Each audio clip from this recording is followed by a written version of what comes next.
Chapter 10. A Sweet Little Lady. The closing of Bozeman Pass and the deactivation of the forts along the Bozeman Trail was a continual hardship on Bozeman. When the Indians successfully prevented the railway crew from surveying a line through the settlement, the town suffered another setback.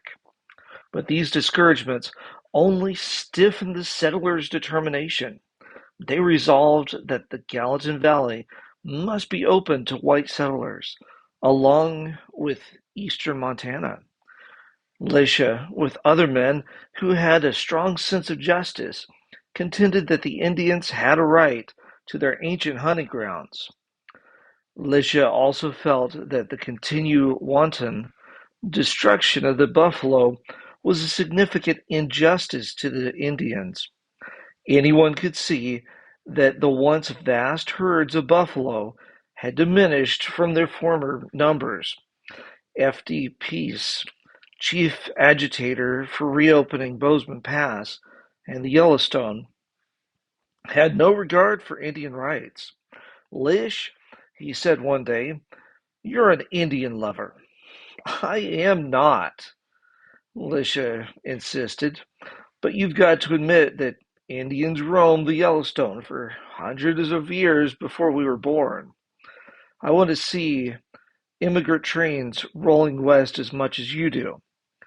But settling the Yellowstone is just not possible now."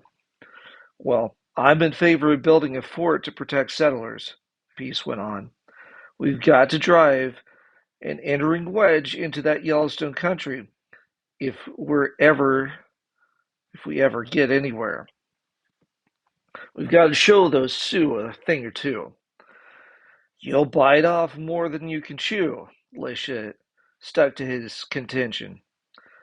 "You'll have a constant fight on your hands, and you can't hold out unless the government backs you." Right. Pease hadn't given up his idea. "We furnish the protection, and settlers will come. If we make the move, we'll get what we want." But other matters absorbed Lish's attention during those last months of 1875. Lisha had now passed his 13th birthday. For 14 his 30th birthday. For 15 years, he had lived the life of a western frontiersman. He had freighted merchandise to the gold camps and flour from the mills in Bozeman to many army camps. He had become friends with several different Indian tribes and learned their language customs. They permitted him to drive his freight wagons through their territory without much difficulty. He even knew the Indian Sign Language. During the summer, Lisha built a large log house in Bozeman. Elliot helped him. When they had completed the building, Elliot sold his house and moved into one part of Lisha's new home. Lisha got on well with the miners and the white settlers in the Gallatin, but with the ladies he always felt shy and awkward. His friends often teased him about his bachelor state. He usually replied, "What woman would have a tough old bullwhacker like me?" But this autumn, a sweet little lady made a triumphal march right into Lisha's heart to reign as queen for the rest of his life. The day after Christmas of the year 1875, Lisha married Justina Randall. As he looked down into the innocent face of his little bride and saw the trusting affection in her soft brown eyes, he resolved to make this lovely girl happy through all the years to come. At the wedding reception, Lisha overheard some of the women talking. "Well, I'm glad," one woman said. "Now Chat will tame that wild, reckless daredevil. Maybe she'll teach him some religion, too. Chat is a good Christian girl, you know." Another lady joined in. "I don't think Lisha is irreligious," the minister's wife defended him. "It's Elliot that's always arguing with my husband." Licia's more like his sister Helen. Well, I think Licia and Elliot are like two peas in a pod, the first woman insisted. Licia smiled to himself. These women did not know about that night on the anthill when, racked with suffering, he had looked up into the moonlight sky and had put religion to a test that had settled his belief in God for all time. They could not know that after his recovery from that ordeal, he had gone to his sister Helen and asked to borrow his mother's old Bible. He still had it. With Helen's help, he had studied, and now he could never again doubt the existence of God as a personal deity. Before his capture by the Sioux, he had often argued against belief in a God who would torment people in everlasting hellfire. Now, although the idea of hellfire still bothered him, he knew that God lived. God had heard his prayer and delivered him from certain death. Lisha did not feel ashamed to pray, but he made no open confession of his faith. He felt it enough to have established a personal relationship with God in heaven. Justina and Lisha studied the Bible together. His young bride went to church regularly. It seemed to Lisha that she used every sweet artifice to persuade him to become a convert and attend church with her. But Lisha just could not accept the belief that the soul is immortal. He read over and over a text in Ezekiel 18:4. The soul that sins, it shall die. To Lisha, the text couldn't be plainer. Souls can die and do die. The more he thought about it, the more logical and reasonable it became that the souls of all men must die. He didn't even think the doctrine that good people went to heaven at death could be scriptural. Some Sundays, Lisha went with Chat to church, but he always seemed to choose a Sunday when the preacher spoke on some phrase of the doctrine that the soul is immortal, or on hell or everlasting punishment, or on the interest of loved ones gone before, in those alive on the earth now. Lisha rejected the thought that the dead could have knowledge of what living people did. One day he found the text in Ecclesiastes 9:5. For the living know that they shall die, but the dead know not anything. Lisha read it over several times. He read it to Chat. Now think about this verse, Chat. It says, the good dead as well as the bad dead know not anything. I can't argue with you. Chat gave him her sweetest smile. Let's have a nice Sunday. I've cooked a good dinner. Lisha had to have one more word.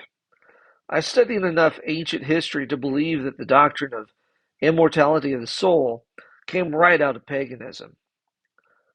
It's always been one of the main points of my faith. Chat set the dinner on the table, but I don't know enough to argue with you, and I can't explain it. Let's invite the preacher and his wife for dinner next Sunday. All right. Lisha sat up to the table. That's the right thing to do. Lisha liked to invite company. No other woman in town could cook a better meal than Chat, and he'd have a week to study deeper into the doctrine of the mortal soul. The following Sunday, when the minister and his wife came for dinner, Chat set out a delicious meal, a mound of white mashed potatoes with a pool of golden butter melted in the center, chicken and dumplings, rutabagas from Elliot's storage cellar, fixed with rich cream and hot rolls. After they had eaten, while the women cleared up the dishes, Lisha and the minister sat in the front room and talked. Lisha opened the conversation. Jan and I have been talking about hell and eternal punishment of the wicked. Are there texts in the Bible that speak of punishment that will continue through all the years of eternity?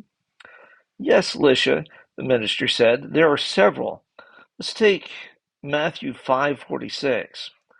These shall go away into everlasting punishment, but the righteous into life eternal. Well, Lisha spoke in a thoughtful way. Don't you think that perhaps the everlasting means everlasting in effect, not in duration? No, Lish, he said. Bring me your Bible. I'd like to show you some more texts. Lisha brought his mother's old Bible. The preacher turned to Revelation 14:10 and 11. And he shall be tormented with fire and brimstone in the presence of the holy angels, and in the presence of the Lamb. And the smoke of their torment ascendeth up for ever and ever, and they have no rest day nor night.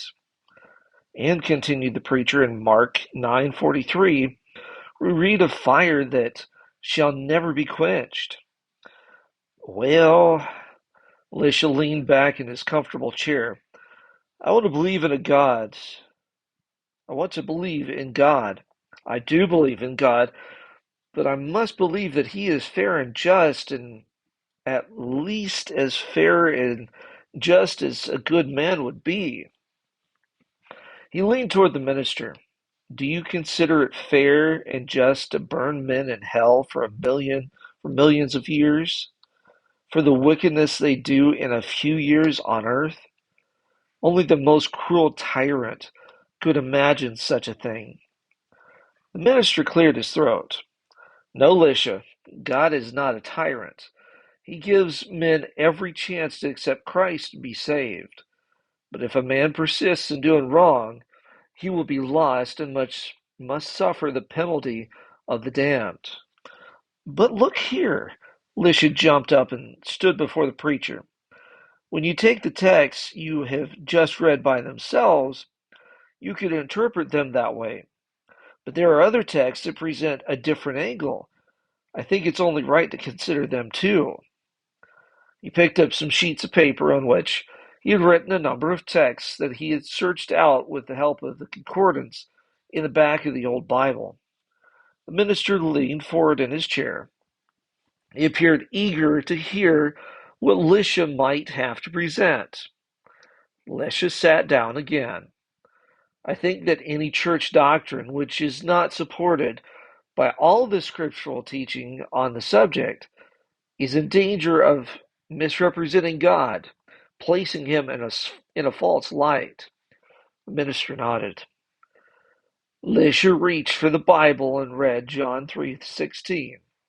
For God so loved the world that he gave his only begotten Son, that whosoever believeth in him should not perish, but have everlasting life.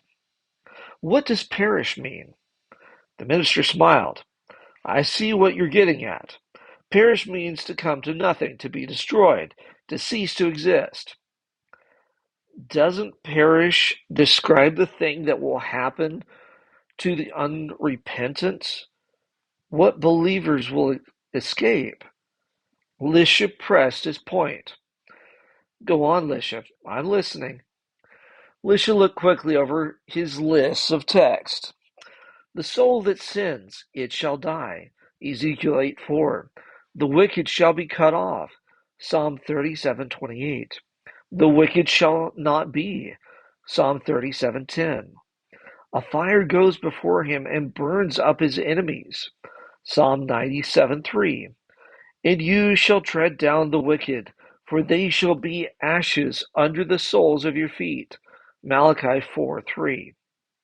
Well, I have a lot more, Lisha said. It isn't necessary to read them all, but they do add up to one pretty clear teaching. The wicked are going to come to nothing, to perish utterly. They are not going to suffer in hellfire forever and ever. You've certainly spent a lot of time studying this subject. The preacher drew a deep breath and rose to go. His wife came in, and they put on their warm coats. Would you let me borrow your list of texts, Lisha?